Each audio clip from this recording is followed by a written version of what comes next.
जय हिंद, वंदे मातरम। स्वागत है आप सभी का free exam zone YouTube channel पर। दोस्तों, अगर आप बिहार सक्षमता परीक्षा 2.0 का एग्जाम देने वाले हैं तो आज की वीडियो आपके लिए अति महत्वपूर्ण होगी। प्रश्न वही है जिस प्रकार के प्रश्न आपके एग्जाम में पूछे जाते हैं, तो सभी प्रश्नों को पूरे ध्यान से देखना है। तो चलिए सेशन को प्रारंभ करते हैं और पहला शानदार प्रश्न देखते हैं। रामकृष्ण मिशन की स्थापना किसने की थी?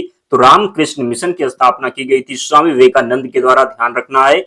अगला है, किस देश को उगते हुए सूरज की भूमि कहा जाता है? तो सही उत्तर हो जाएगा जापान को कहा जाता है उगते हुए सूरज की भूमि। अगला है, भारत छोड़ो आंदोलन की शुरुआत कब हुई थी? तो 8 अगस्त 1942 को भारत छोड़ो आंदोलन की शुरुआत हुई थी। भारत में सफेद क्रांति का जनक कौन है? तो भारत में सफेद क्रांति का जनक माना जाता है डॉक्टर वर्गीज कुरियन को। अगला है, लोकसभा का सदस्य बनने के लिए न्यूनतम आयु कितनी होनी चाहिए? तो 25 वर्ष होनी चाहिए। भारत का राष्ट्रीय जलीय जीव कौन सा है? तो गंगा डॉल्फिन हो जाएगा।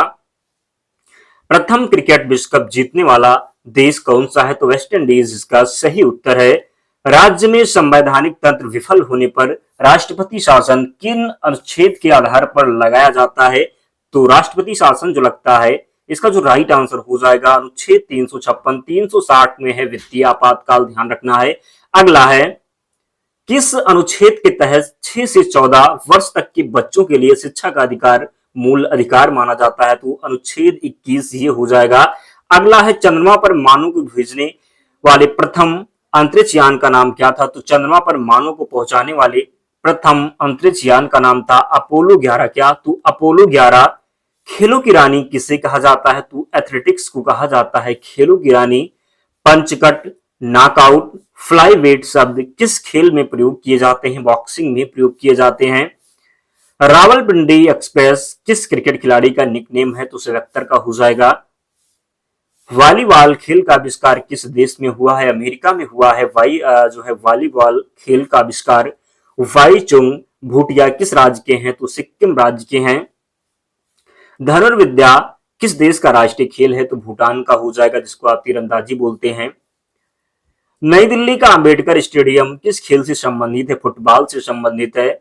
संयुक्त राष्ट्र संघ ने किस वर्ष को आलू वर्ष के रूप में मनाया? तो वर्ष 2008 को। देश का प्रथम राज्य कृषि विश्वविद्यालय कौन सा है? तो पंडित गोविंद बल्लभ पंत कृषि एवं तकनीकी विश्वविद्यालय हो जाएगा, पंतनगर में, ध्यान रखना है। अगला है, भारतीय राष्ट्रीय कृषि सहकारी संघ की स्थापना कब की गई? 2 अक्टूबर 1958 को। देश का प्रथम कृषि विज्ञान केंद्र कहां पर स्थित है? तो कहां पर स्थित है? पौंडीचेरी में स्थित है। गाजर किस विटामिन का अच्छा स्रोत है? विटामिन ए हो जाएगा। आम की रोमानी प्रजाति कौन सी है? तो off season variety. Sodium benzoate किसकी फल उत्पाद संरक्षण हेतु प्रयुक्त होता है? तो अमरूद जैली हो जाएगा। आलू की कौन सी प्रजाति चिप्स के लिए उपयुक्त है? तो चिप्सोना इसका राइट आंसर है। भारतीय कृषि अनुसंधान संस्थान की स्थापना कब हुई थी? 1905 में भारतीय कृषि अनुसंधान संस्थान की स्थापना हुआ। अगला है, भारत में हरित क्रांति का आगमन किस योजना के अंतर्गत हुआ था? तो तृतीय पंचवर्षीय योजना इसका राइट आंसर हो जाएगा। घेंघा रोग किसकी कमी से होता है? थायरॉक्सिन की कमी से घेंघा रोग हो जाता है। प्रतिजैविक पेंसिलिन किससे प्राप्त की जाती है? कवक या फिर फंगस कह सकते हैं इसे। प्रतिजैविक पेंसिलिन प्राप्त की जाती है। विक्रम साराभाई स्पेस सेंटर कहाँ है? तो तिरुवनंतपुरम में है Vikram Sarabhai space centre. Air conditioner किसको नियंत्रित करता है? तो ताप तथा आर्द्रता को। कंप्यूटर के संबंध में डीओएस का क्या अर्थ है? तो डिस्क ऑपरेटिंग सिस्टम हो जाएगा। विश्व के सबसे बड़े कंप्यूटर नेटवर्क का क्या नाम है? तो इंटरनेट हो जाएगा। मिश्र धातु बैल धातु में क्या होता है? तो तांबा 80% तथा टिन जो होता है ये 20% होता है। जीवन रक्षक हार्मोन किस ग्रंथि से स्रावित होता है? तो एड्रिनल से स्रावित होता है। नियासिन की कमी से किस रोग की संभावनाएं होती हैं? तो पेलाग्रा इसका राइट आंसर है। 1 मेगावाट घंटा कितने जूल के बराबर होता है? तो 3.6 × 109 जूल हो जाएगा। एड्स की बीमारी किसके द्वारा होती है? तो विषाणु के द्वारा होती है। क्वाड इम्यूनोडिफिशियेंसी सिंड्रोम हो जाएगा। पारसेक किसकी इकाई है? खगोलीय दूरी की इकाई है पारसेक। पावर एल्कोहल किसे कहते हैं? तो बेंजीन। पेट्रोल तथा एथिल एल्कोहल के मिश्रण को कहते हैं।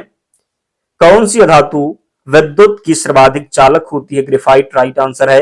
किस गैस को हंसाने वाली गैस कहते हैं? Nitrous oxide. संसार का सबसे बड़ा पुष्प रेफलेशिया हो जाएगा। जीवन चक्र की दृष्टि से पौधे का सबसे महत्वपूर्ण अंग कौन सा है? तो पुष्प है। मानव शरीर में रक्त का शुद्धिकरण कहां पर होता है? वृक्क में होता है। सफेद रक्त कण का मुख्य कार्य क्या होता है? तो डब्ल्यूबीसी का जो मुख्य कार्य होता है ये होता है रोग प्रतिरोधक क्षमता धारण करना। राजस्थान में तांबे का विशाल भंडार किस क्षेत्र में स्थित है? तो खेतड़ी के क्षेत्र में स्थित है। भारत की प्रमुख धान्य फसल कौन सी है? चावल राइट आंसर है। पत्तियों के दो मुख्य कार्य होते हैं, तो प्रकाश संश्लेषण व वाष्पोत्सर्जन। डॉक्टर, चित्रकार, शिल्पकार आदि के द्वारा उपयोग किए जाने वाले कैल्शियम सल्फेट का लोकप्रिय नाम क्या है? तो प्लास्टर ऑफ पेरिस हो जाएगा। सोने के आभूषण बनाते समय उसमें कौन सी धातु मिलाई जाती है? तो तांबा मिलाया जाता है। निम्न में से आग बुझाने वाली गैस कौन सी है? कार्बन डाइऑक्साइड है। रात्रि में पेड़ के नीचे सोना हानिकारक होता है क्योंकि पेड़ कार्बन डाइऑक्साइड छोड़ते हैं। मानव शरीर में प्रचुर मात्रा में कौन सा तत्व होता है? ऑक्सीजन होता है। टमाटर सॉस में पाया जाता है। एसिटिक अम्ल पाया जाता है टमाटर में। बायोलॉजी के जन्मदाता के रूप में किसे जाना जाता है? अरस्तु को जाना जाता है। किस पौधे का फल भूमि के नीचे पाया जाता है? तो मूंगफली हो जाएगा। कोशिका को एक निश्चित रूप प्रदान करती है, तो कोशिका भित्ति राइट आंसर है। पत्तियों को हरा रंग किसके द्वारा प्राप्त होता है? क्लोरोप्लास्ट के द्वारा पत्तियों को हरा रंग प्राप्त होता है। राष्ट्रीय पर्यावरण अभियांत्रिकी संस्थान कहाँ स्थित है? नागपुर में स्थित है। भूरी क्रांति किससे संबंधित है? तो उर्वरक उत्पादन से संबंधित है भूरी क्रांति। मादा पशुओं में बच्चे पैदा होते समय कौन सा हार्मोन अधिक सक्रिय होता है? ऑक्सीटोसिन हो जाएगा। भारत का कौन सा राज्य एशिया की अंडे की टोकरी के नाम से जाना जाता है? तो आंध्र प्रदेश राइट आंसर है। भारतीय पशु चिकित्सा अनुसंधान कहाँ स्थित है? बरेली में स्थित है। लाल क्रांति किससे संबंधित है? तो मांस उत्पादन से संबंधित है लाल क्रांति। किस देश से अलग होकर 1971 में बांग्लादेश का निर्माण हुआ? पाकिस्तान से अलग होकर। कंप्यूटर भाषा में WWW का अर्थ क्या है? तो वर्ल्ड वाइड वेब हो जाएगा। 1 किलो बाइट में कितने बाइट होती है? 1024 बाइट होती है। भारतीय राष्ट्रीय कांग्रेस की 1929 के ऐतिहासिक अधिवेशन की अध्यक्षता किसने की? जवाहरलाल नेहरू ने। केंद्रीय असेंबली में बम फेंकने में भगत सिंह का साथी कौन था? तो बटुकेशर दत्त था। कौन? तो केंद्रीय असेंबली में बम फेंकने में भगत सिंह का साथी कौन था? बटुकेशर दत्त। मुस्लिम लीग ने भारत विभाजन की मांग सबसे पहले कब की? 1940 में। कॉमनवेल्थ पत्रिका का प्रकाशन किसके द्वारा किया गया था? तो एनी बेसेंट के द्वारा। किस एकमात्र भारतीय को अर्थशास्त्र में नोबेल पुरस्कार मिला है? तो अमर्त्य सेन को। 1856 में विधवा पुनर्विवाह कानून किसके प्रयासों से बनाया गया? तो ईश्वर चंद्र विद्यासागर के प्रयासों से। केनिंग ने नवंबर 1858 में कहां आयोजित दरबार में भारत में क्राउन के शासन की घोषणा की? तो केनिंग ने नवंबर 1858 में कहां आयोजित दरबार में भारत ने क्राउन के शासन की घोषणा की? तो इलाहाबाद में आयोजित दरबार में, जरूर ध्यान रखें। बेलीजली के साथ सबसे पहले सहायक संधि किस राज्य के शासक ने की? तो हैदराबाद के निजाम। भारत की सर्वाधिक बड़ी जनजाति कौन सी है? तो गोंड इसका राइट आंसर है। भारतीय राष्ट्रीय कांग्रेस की प्रथम महिला अध्यक्ष कौन थी? एनी बेसेंट थी। शहीद आजम के नाम से कौन जाने जाते हैं? भगत सिंह को जाना जाता है शहीद आजम के नाम से। किस योजना के फलस्वरूप भारत का विभाजन हुआ? माउंटबेटन योजना के फलस्वरूप। जनरल डायर जलियांवाला बाग हत्याकांड से जुड़े हैं कि हत्या किसने की थी? तो उधम सिंह ने की थी। बंगाल का विभाजन कब और किसके द्वारा किया गया? तो 1905 में। कौन था गवर्नर? तो करजन के द्वारा। कुचिपुड़ी नृत्य शैली मुख्यतः किस राज्य से संबंधित है? तो आंध्र प्रदेश से संबंधित है। मोहिनीअट्टम नृत्य शैली मुख्यतः किस राज्य से संबंधित है? तो केरल से संबंधित है। भरतनाट्यम नृत्य शैली मुख्यतः किस राज्य से संबंधित? तो जब बात होगी भरतनाट्यम की तो राइट आंसर तमिलनाडु हो जाएगा। कथकली किस राज्य का शास्त्रीय नृत्य है? तो केरल हो जाएगा। दोस्तों, अगर आप डेली वीडियो को देखते हैं और पूरे ध्यान से देखते हैं तो इन प्रश्नों को हल्के में मत लेना। प्रश्न आपके एग्जाम में एक भी बाहर से नहीं होगा, सभी वीडियो से मिलेंगे, तो ध्यान रखना है। पूरा ध्यान बना करके, पूरे ध्यान से एक प्रश्न पर अपनी नजर बना करके रखना है। सभी को कह सकते हैं रट लेना है, पीडीएफ से रिवीजन भी करना है, एक भी प्रश्न बाहर नहीं जाएगा, ध्यान रखना है। तो अगला देखते हैं, केसर का सर्वाधिक उत्पादन किस राज्य में होता है? तो जम्मू कश्मीर में होता है। और जिन्होंने भी अब तक वीडियो को लाइक नहीं किया है तो आप लोग लाइक जरूर कर दें और चैनल को सब्सक्राइब कर लें, क्योंकि बहुत मेहनत लगती है कि एक प्रश्न को इकट्ठा करने में जो इंपॉर्टेंट है आपके एग्जाम के लिए। तो आप लोगों का भी कर्तव्य बनता है, आप लोगों की सपोर्ट जरूर करें। तो भारत में प्रथम बहुउद्देशीय परियोजना का निर्माण किस नदी पर किया गया? तो दामोदर नदी हो जाएगा। भारत ने प्रथम बहुउद्देशीय परियोजना का निर्माण किस नदी पर किया गया? तो दामोदर नदी। अंतरराष्ट्रीय शांति एवं सुरक्षा को बनाए रखने की जिम्मेदारी संयुक्त राष्ट्र संघ के किस अंग की है? सुरक्षा परिषद हो जाएगा। नोबेल पुरस्कार पाने वाला पहला भारतीय नागरिक कौन था? Rabindranath Tagore. Mid day meal योजना किस वर्ष शुरू हुई? तो 1995 में।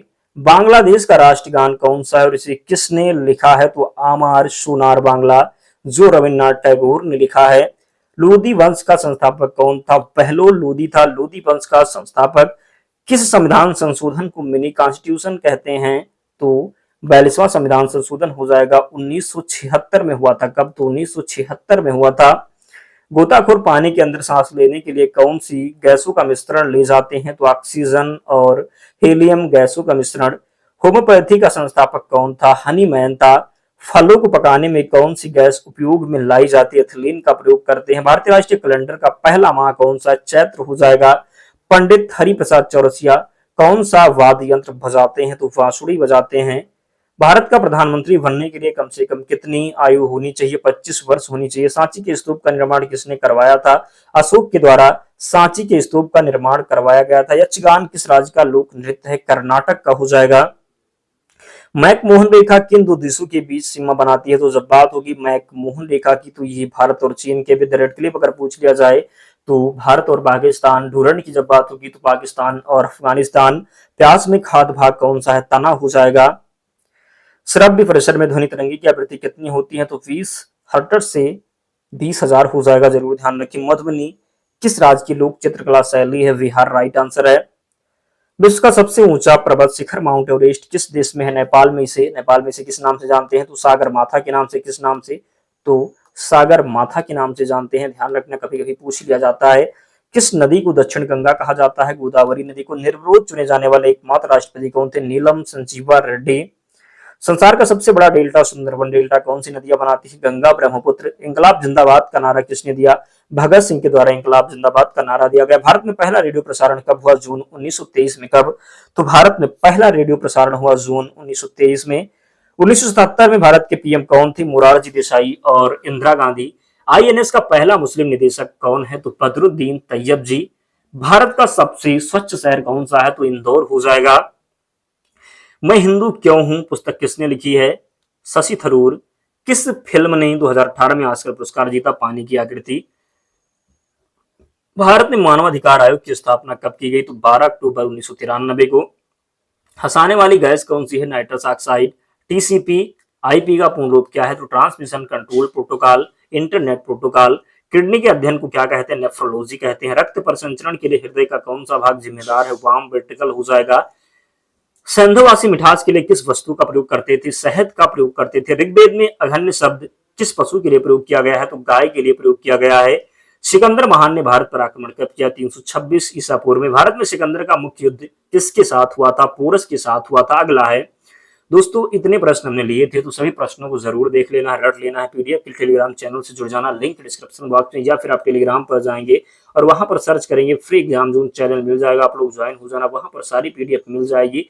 तो मिलते हैं नेक्स्ट वीडियो में, तब तक पढ़ते रहिए, ध्यान रखिए अपना, स्वस्थ और सुरक्षित रहिए। जय हिंद।